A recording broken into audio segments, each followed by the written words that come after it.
রাম কৃষ্ণ রাম কৃষ্ণ রাম কৃষ্ণ রাম, শ্রী রাম কৃষ্ণ রাম কৃষ্ণ রাম কৃষ্ণ নাম, শ্রী রাম কৃষ্ণ রাম কৃষ্ণ রাম কৃষ্ণ রাম, রাম কৃষ্ণ রাম কৃষ্ণ রাম কৃষ্ণ নাম, শ্রী রাম কৃষ্ণ রাম কৃষ্ণ রাম কৃষ্ণ নাম, শ্রী রাম কৃষ্ণ রাম কৃষ্ণ রাম কৃষ্ণ নাম। ওম নমঃ ভগবতে রামকৃষ্ণায় নমো নমঃ। শ্রী শ্রী রামকৃষ্ণ কথা অমৃত প্রথম খণ্ডের আজ তৃতীয় পরিচ্ছেদ আমরা পাঠ করব। ঠাকুর শ্রীরামকৃষ্ণের যশোদার ভাব ও সমাধি।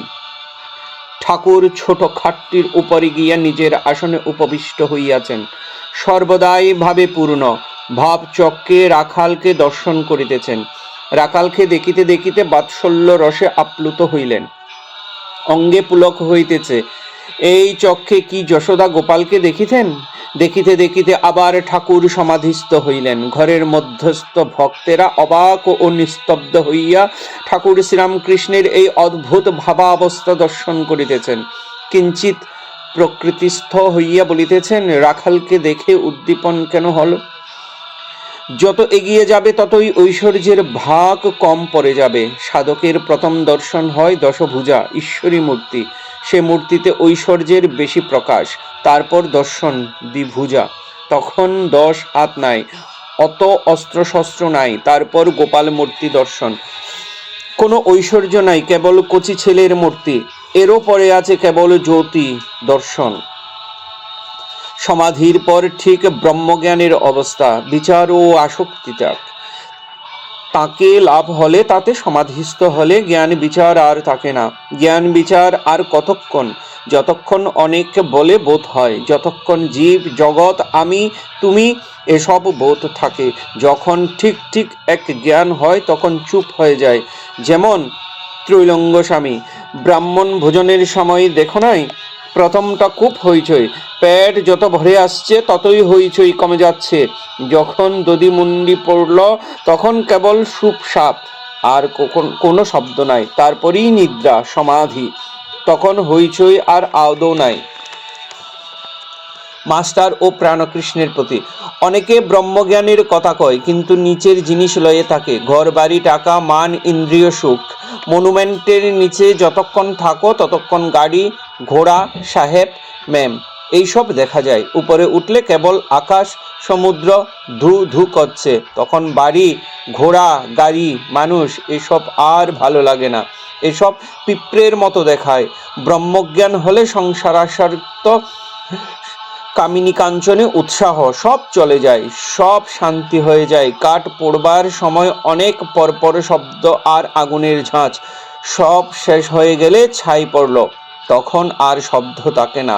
আসক্তি গেলেই উৎসাহ যায়, শেষে শান্তি। ঈশ্বরের যত নিকটে এগিয়ে যাবে ততই শান্তি, শান্তি শান্তি শান্তি প্রশান্তি। গঙ্গার যত নিকটে যাবে ততই শীতল বোধ হবে, স্নান করলে আরো শান্তি।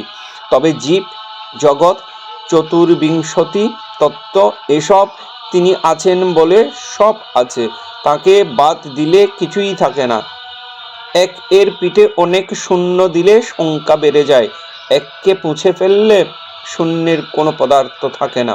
প্রাণকৃষ্ণকে কৃপা করিবার জন্য ঠাকুর কি এইবার নিজের অবস্থা সম্বন্ধে ইঙ্গিত করিতেছেন।